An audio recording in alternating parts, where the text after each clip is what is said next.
Hello everyone, this is Minu Dhankar and welcome back to my YouTube channel #commerce wise. तो class 11th accountancy chapter कर रहे हैं 15 और chapter है बेटा अपना बैंक रिकन्सिलेशन स्टेटमेंट।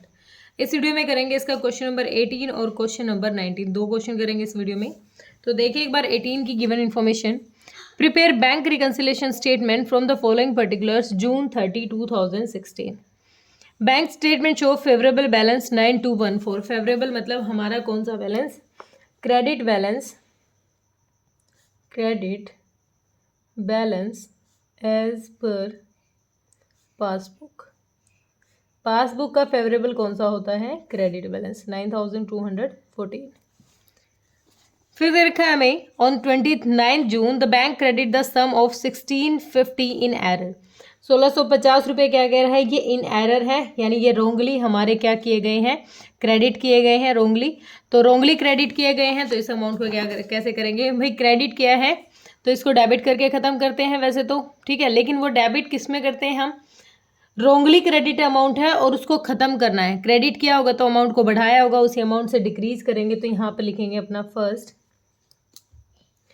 एंट्री क्या है? Amount wrongly credited by bank. Amount wrongly credited by bank. कितना अमाउंट कह रहा है? 1650 रुपीज़ रोंगली क्रेडिट किए गए हैं जी।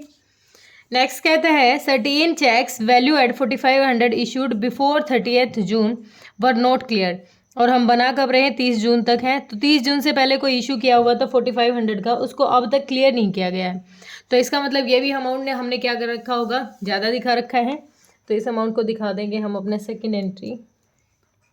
भाई इशू ही नहीं किया है तो अमाउंट तो घटा ही नहीं है बैंक से। इशू किया था तो हमने क्या दिखाया होगा? अमाउंट डेबिट हुआ होगा, ठीक है। हमने क्या दिखाया होगा पासबुक में कि हमारे पास से पैसा चला गया, डेबिट करके दिखाया होगा। लेकिन अब तक वो सामने वाले को पेमेंट मिली ही नहीं है, वो अगले महीने जाने के कह रहा है, मतलब कभी भी कह रहा है, लेकिन इस महीने नहीं हुई है। तो हम उस अमाउंट को क्या करेंगे? दोबारा से क्रेडिट कर देंगे। डेबिट किया था वो उस time. Check issued but note presented for payment. कितना अमाउंट? 4500 के पेमेंट। ओके, नेक्स्ट है a hire purchase payment 950 made by standing order was not entered in the cash book. Cash book में रिकॉर्ड नहीं की 950 की, लेकिन बैंक से तो डेबिट हुई है, बैंक से तो डेबिट की होगी हायर परचेज की। तो क्या एंट्री हो जाएगी? थर्ड चेक नहीं, hire purchase payment note recorded payment. चलो डायरेक्ट लिखो पेमेंट मेड बाय बैंक। लेकिन कैश बुक में इसकी नॉलेज नहीं थी। 950, ठीक है, 950। नेक्स्ट रखा है हमें a cheque for 600 receive deposit and credit by bank, ठीक है। रिसीव भी हो गया, डिपॉजिट भी credit. Was accounted as a receipt in the cash column of cash book. Cash book के कैश कॉलम में एक रिसिप्ट की तरह है ये। तो इसको कैसे करेंगे भाई? ये रिसिप्ट की तरह है तो इसको क्रेडिट करेंगे। फोर्थ एंट्री चेक क्रेडिट किया हमने, चेक क्रेडिट ही हो गया है। और बैंक कॉलम में इसको कैसे करेंगे भाई? क्रेडिट किया तो पैसा आया है बाय बैंक। कितना अमाउंट? 600 का, ठीक है। फिर हमें दे रखा है other cheque of 8500 were deposited in June but cheque of 6000 only cleared. भाई 8500 में से अगर 6000 ही क्लियर हुए तो कितना? 2500 क्या हुए हैं? क्लियर हुए हैं। तो अब वो हमने ज़्यादा अमाउंट दिखा रखा होगा तो उसको रिड्यूस कर देंगे। फिफ्थ एंट्री क्या बनेगी? चेक डिपॉजिट तो करवाया था लेकिन वो अब तक क्लियर नहीं हुआ है। कितना अमाउंट? जितना अमाउंट नहीं हुआ उस अमाउंट को लेंगे, बट नोट क्लियर लिखो या फिर क्रेडिटेड लिख दो। कितना अमाउंट भाई? 8500 था, 6000 हो चुका है, 2500 नहीं हुआ है, ठीक है। आगे दे रखा है बस, और कुछ नहीं दे रखा, इतना ही है। चलो टोटल कर लेते हैं। 9000 ये साइड ज़्यादा जा रही है। 12,664, इधर भी 12,664 लेस कर देते हैं तो ये अमाउंट आ जाएगा आपका 5,914। 5940 और यहाँ का क्रेडिट बैलेंस है, तो इसका मतलब डेबिट बैलेंस है किसका, debit balance as per cash book. ठीक है, डन। 19 देखो, bank statement balance mean passbook balance on 30 June 2020। यहाँ पर हमारी डेट क्या है, 30 जून 2020। पासबुक शो कर रही है 5200 का बैलेंस, तो क्या लिखेंगे हम यहाँ पर, credit balance as per passbook. Passbook कितना अमाउंट है भाई, 5200 हमारा बैलेंस। ठीक है, आगे दे रखा है हमें out of total cheque amounting 16,000 deposited, cheque amounting 9,000 credited in June. तो जून मतलब जो ईयर, जो मंथ अपना है, इसी मंथ में हमारा 9,000 तो क्रेडिट कर दिया गया, मतलब हमने डिपॉजिट किया टोटल अमाउंट 16,000, लेकिन अब तक हमारे पास पेमेंट कितने की आई है, 9,000 की उसमें से।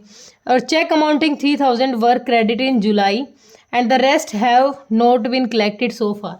देखो 16,000 में से सिर्फ 9,000 ही लगा लो, सिर्फ 16,000 में से 9,000 ही क्रेडिट किए गए हैं जून में, बाकी जो अमाउंट बच गया वो क्या हुआ, क्रेडिट नहीं हुआ। तो बाकी कितना बच गया, 16 में से 9 गए तो 7,000। तो इस 3,000 को अलग से दिखाने की जरूरत नहीं कि 3,000 हमारे जुलाई में होंगे, भाई 3 तो जुलाई में होंगे, लेकिन जो बाकी है वो भी तो कलेक्ट नहीं हुआ। तो इसका मतलब जो टोटल 7,000 का अमाउंट है वो हमें कलेक्ट नहीं हुआ है, तो डेबिट कर दें एज ए एक्सपेंस ट्रीट करवा के, क्योंकि हमने क्या किया था, ये डिपॉजिट किया था, check deposited but note credited. कितनी पेमेंट है भाई, टोटल है 16,000 है, उसमें से 9,000 कह रहा है कि आ गए, तो कितने नहीं आए, 7,000। अब 7,000 में 3,000 और 4,000 अलग अलग लिखने से अच्छा है डायरेक्ट लिखे हम 7,000। नेक्स्ट हमें दे रखा है out of total cheque amounting 45,000 drawn, cheque amounting 75 and present in June, मतलब सिर्फ 75 ही प्रेजेंट किया जाएगा। तो जो बच गया सारा का सारा अमाउंट निकाल लो, इस बात से कोई फर्क नहीं पड़ता कि इतना जुलाई में होगा और इतना प्रेजेंट नहीं होगा, इस बात से कोई फर्क नहीं पड़ रहा। हमें क्या काम करना है भाई, जितने का हमने इशू किया है या जितने का हमने डिपॉजिट किया है, उसमें से जो अमाउंट रिसीव हो गया है या पेमेंट हो गई, उसको छोड़ के बाकी सारा अमाउंट हमारे लिए यूजलेस है। तो अगर इशू किया था तो ऐड बैक कर दो, और अगर पेमेंट डिपॉजिट किया था तो लेस कर दो। तो क्या हो जाएगा हमारा, क्या था ये, चेक ड्रॉन किया था हमने, तो आ जाएगा check issued but note presented for payment. कितना प्रेजेंट नहीं हुआ है पेमेंट के लिए, फॉर पेमेंट। देखो टोटल कह रहा है 45,000 में से सिर्फ और सिर्फ कितना कह रहा है, 7,500 जो अमाउंट है वो इस मंथ के हैं, तो बाकी हमारा इसमें कोई काम का नहीं। 005 14 में 7 के 7 और 3, 37,500 जो अमाउंट है ये हमारा क्या है, हमने इशू तो किया था लेकिन सामने से पेमेंट उसकी नहीं की गई है, मतलब उसके अकाउंट में डाला नहीं गया, उसके अकाउंट में सिर्फ 7,500 ही डाले गए हैं। अमाउंटली रोंगली क्रेडिटेड बाय बैंक, भाई रोंगली क्रेडिट है 34, रोंगली क्रेडिटेड, गलती से डाल दिया है, रोंगली क्रेडिटेड बाय बैंक, कितना अमाउंट है भाई, 3,400, गलती से बैंक में डाल दिया। Payment side of cash book has been undercast, payment side कौन सी होती है, कैश बुक की पेमेंट साइड कौन सी होती है, क्रेडिट साइड, वो अंडरकास्ट दिखा रही है 200 रुपये से, तो इसको ये हमारे लिए क्या है, डेबिट हो जाएगा, क्योंकि हमारी क्रेडिट साइड, कैश बुक की क्रेडिट साइड कौन सी होती है, पेमेंट साइड, और वो अंडरकास्ट दिखा रही है, तो उसको डेबिट कर दो। पेमेंट क्या था, इसको क्या लिखूँ, payment side of cash book was undercast,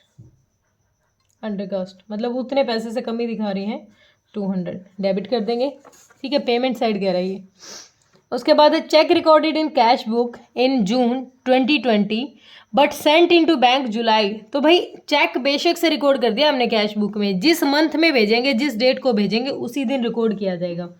तो हमने तो अपनी कैश बुक में तो रिकॉर्ड कर लिया 2500 को, लेकिन जब बैंक में जाएगा ना तब इस पे काम किया जाएगा, ठीक है। तो ये 2500 अगेन इसको क्या कर दो, डेबिट कर दो, क्योंकि ये अमाउंट अपने काम का नहीं है। तो ये क्या लिख दूंगी इसको, हम क्या था, चेक रिकॉर्ड किया था ना, cheque recorded in cash book, but not sent to bank, not sent to bank, bank में सेंड नहीं किया तो फ़ायदा नहीं, यूजलेस हमारे लिए 2500 का, ठीक है। नेक्स्ट कह रहा है, a cheque for 20,000 deposit into bank has been dishonour but intimation was received till June 2020। 20,000 का बैंक में एक चेक था जो बैंक ने डिसऑनर कर दिया। भाई बैंक ने डिसऑनर कर दिया, हमने तो दिखा रखा था कि अमाउंट बढ़ा हुआ है, अब बैंक ने डिसऑनर कर दिया तो उसको क्या कर देंगे, डेबिट करके ख़त्म करेंगे अपने को। तो क्या हो जाएगा, चेक डिसऑनर्ड बाय बैंक, ठीक है। कितना अमाउंट, 20,000। तो कौन सी साइड ज़्यादा दिख रही है, 27 वही ज़्यादा लग रही है मुझे। तो कितनी है, एक बार मैं टोटल करूँ इधर, ये हो जाएगी आपकी 37 है ना, तो ये हो गया 40,900, 40,900 ये साइड, ये भी 40,900। तो इसमें से लेस करो, ये आ गया सिर्फ 6,000। 6,000 रुपये डेबिट में दिखा रहा है, या डेबिट में, तो इसका मतलब क्रेडिट साइड है किसकी, credit side as per cash book, ठीक है। और ये क्या होता है क्रेडिट साइड, इसका मतलब ओवरड्राफ्ट है, क्या है, ओवरड्राफ्ट। तो होप क्लियर हुआ होगा, कोई दिक्कत परेशानी है तो कमेंट सेक्शन में डालना बेटा। Thank you so much.